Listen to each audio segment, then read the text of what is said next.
Thanks for tuning in. I'm Steve Raye, author of How to Get U.S. Market Ready. And in this podcast, I'm going to share with you some of the lessons I've learned from 30 years in the wine and spirits business, helping brands enter and grow in the U.S. market.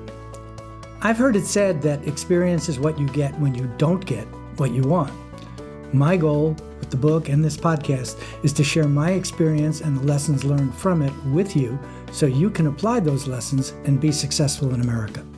So, let's get into it.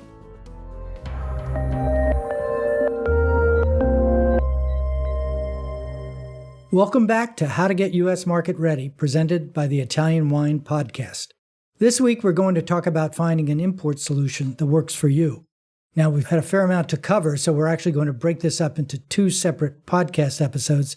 This one that you're listening to right now is Finding the Right Import Solution, Part 1. Let's start with finding the right import solution. I mentioned earlier that we were going to go into this in detail, and that's what this chapter is all about. We're going to be looking at creative ways to connect with prospective importers and distributors and rookie mistakes not to make.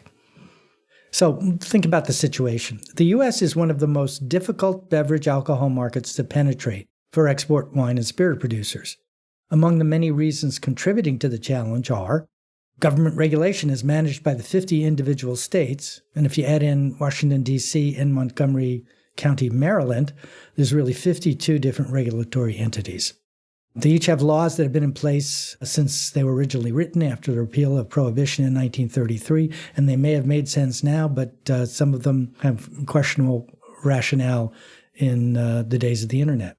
Think about also the three-tier system and what that means. Basically, that suppliers sell to distributors, distributors sell to stores and restaurants restaurants sell to consumers. I always thought that was 4 tiers with the consumer at the end, but we talk about it as the 3-tier system. And for export brands, there is effectively a 4th tier that represents the doorway to America, importers, who add yet another layer of marginal cost to price structures. And the last point about the situation, there's been tremendous consolidation among distributors, also known as wholesalers. Consolidation among distributors is further constricting the available route to market for exporters. The latest numbers in 2020 of distributor consolidation point up that the top 10 wholesalers control 75% of the market. That's up from 50% just 10 years ago. So it makes it even harder and harder for new brands to get the time and attention of distributors. So what does all that mean? It's not enough to just want a U.S. importer.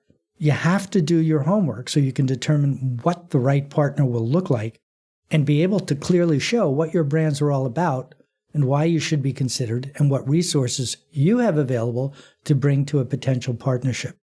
One of the best ways I've found to get my calls answered by people is to say, I've got some money I want to spend in the market and I want to spend it through them. It works with sales reps, it works with importers, it works with distributors, and it works with prospective retailers. That's a key point. One of the best ways to get your phone answered by someone who probably doesn't want to answer it is to tell them, I have money to invest in your market, supporting my brand through your organization. The more prepared you are, the more interesting you will appear to an importer. I've highlighted that in the book because it's absolutely critical. As I said earlier, 99 out of 100 brands don't do the prep work. So if you want to stand out from the crowd, if you want to have a point of difference that makes a difference, do your homework, do a little research, understand what they're all about, and present your brand as a solution to a problem they may have. How are you going to find out that information?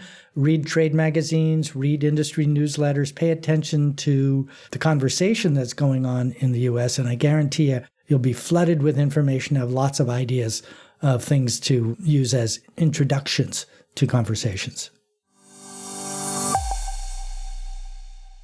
Brand trumps liquid. Here's a way to think about pitching your products to prospective importers.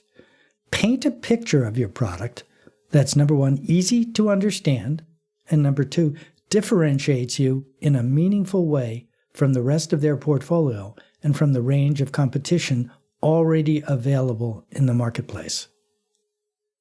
Simply stated, it's critical to recognize that having a great product is necessary, but not sufficient. Let me restate that.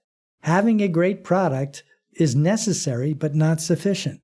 It's kind of a given that your product is great, and just by saying it's great does not make you any different. It makes you like everybody else.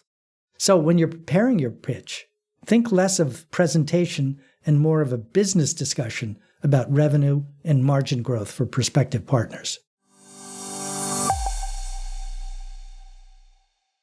So turn that into a question. What do importers want? And what they want is principally the right chemistry with the people behind the brand. Something that enhances their profitability, image, and value. Something that strengthens the importer's position within the trade.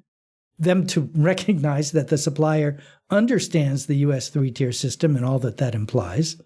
That the supplier understands U.S. price structures, critically important and a commonplace I see people failing.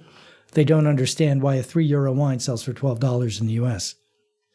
Another thing importers will want is a financially sound partner with a budget to invest and support the brand. They're going to ask that question too. Do you have money to support the brand? And the answer to that is always yes. And lastly, an understanding of where the brand fits in the U.S. market in terms of price, positioning, competitive set, target audience in terms of demographics, as well as behavior. They also want to fill identified voids in their portfolio that are strategic. They may have a void in their portfolio, but it may not be a strategic one. So you can find that out by, reading their website, as I said, every page, reading the trade magazines and trade newsletters, and see what people are talking about and looking at. But specifically, what pretty much everybody wants is brands with existing U.S. volume that they can grow. So if you're a brand that has existing distribution in the U.S. and you're looking to shift importers or distributors, one of the things you want to highlight is the volume that you're already generating and the number of accounts that you're in. They're also looking for new brands that they feel their expertise can develop and grow. The third point under fills an identified void in their portfolio, brands that have a unique positioning. It could be anything from biodynamic to ungrafted rootstocks, like the whole country of Chile has, which I think is an under-marketed point of difference. And also brands that are on or ahead of market trends. Yeah, we all know about Rosé, we all know about Prosecco, we all know about Moscato, we all know about red blends. What's coming down the pike? New packaging, things like cans, the sampler kits, all those kinds of things. Focus on more than just the juice, but how the consumer can interact with your product, meaning drink it.